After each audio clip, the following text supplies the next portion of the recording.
শরীরে টিউমার দেখা দিলে আপনার নিকটস্থ রেজিস্টার্ড ডাক্তারকে দেখাবেন। শরীরে যদি কোনো টিউমার মনে হয় আপনার কাছে, তাহলে আপনার হাতের কাছে যারা রেজিস্টার্ড ডাক্তার তাদেরকে দেখাবেন, সরকারি হোক আর বেসরকারি হোক।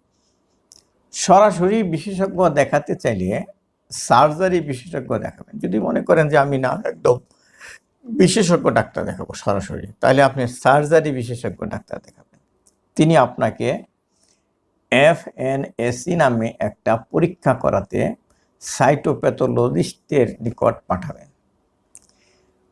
তিনি টিউমার মনে করলে দেখবেন যে একটা পরীক্ষা দিবে, তার নাম FNAC, এর মিনিং হলো ফাইন নিডল অ্যাসপিরেশন সাইটোলজি। এই পরীক্ষা করানোর জন্য